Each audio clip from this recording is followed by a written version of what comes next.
ঘূর্ণিঝড় রিমালের আঘাতে বরগুনায় অন্তত ১৭,০০০ ঘরবাড়ি ক্ষতিগ্রস্ত হয়েছে। জেলার প্রধান ৩ নদ-নদীতে স্বাভাবিকের চেয়ে ১০ ফুট উচ্চতার জোয়ারে ভেসে গেছে উপকূলবাসীর স্বপ্ন। পায়রা ও বিষখালী নদী তীরবর্তী এলাকায় অন্তত ৩০০ গ্রাম প্লাবিত এবং ১২ কিলোমিটার বাঁধসহ কৃষিজমি ক্ষতিগ্রস্ত হয়েছে। ডুবে গেছে মাছের ঘের ও উন্মুক্ত জলাশয়। করুণ অবস্থা। আমরা ডুববে সমস্ত সব পুকুর হাজার হাজার টাকা, প্রায় ৫০-৬০ হাজার টাকা মাছ ফলাইছে। মাছ সব ভেসে গেছে। কারিগর মাছ পোনা সম্পূর্ণ চলিয়ে গেছে। আর কি করবো, করার কিছু নাই। আমি পানির মধ্যে খারাই গেছি। খামার কুমারটা তো নাই, এত তলাই গেছে সব। ওই যে মাছ ওই জায়গায় খামার তলাই গেছে, এই জায়গায় অনেক জায়গায় গেছে। এদিকে ঘূর্ণিঝড় রিমাল তাণ্ডবে লন্ডভন্ড পটুয়াখালী উপকূলীয় এলাকা কলাপাড়া, নীলগঞ্জের গয়তলা বন্যা নিয়ন্ত্রণ বাঁধের ১ কিলো ওয়ালটন ফ্রিজ কিনে অনেকের মতো আপনিও হয়ে যেতে পারেন মিলেনিয়াল।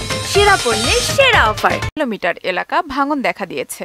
আমাদের ঘরের ভিতরে থাকার মতো কোনো পরিস্থিতি নাই, পানি উঠছে, আমাদের ঘর তলায় গেছে। সব ভেঙে গেছে যে হ্যাঁ, বাসায় সব লই গেছে।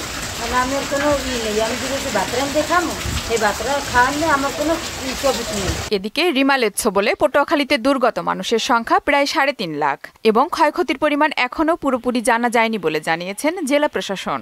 এখনো পুরোপুরি সব ডিপার্টমেন্টের তথ্য পাইনি, তথ্য সংগ্রহের কাজ চলছে। এখন পর্যন্ত আমাদের পাওয়া তথ্য অনুযায়ী দুর্গত মানুষের সংখ্যা আনুমানিক প্রায় ৩,২৭,০০০ জন। এছাড়া কক্সবাজারের অন্তত ২০টি গ্রাম জোয়ারের পানিতে প্লাবিত হয়েছে। পানিবন্দী হয়ে আছেন হাজার হাজার মানুষ। আফরিন পপি, মোহনা সংবাদ।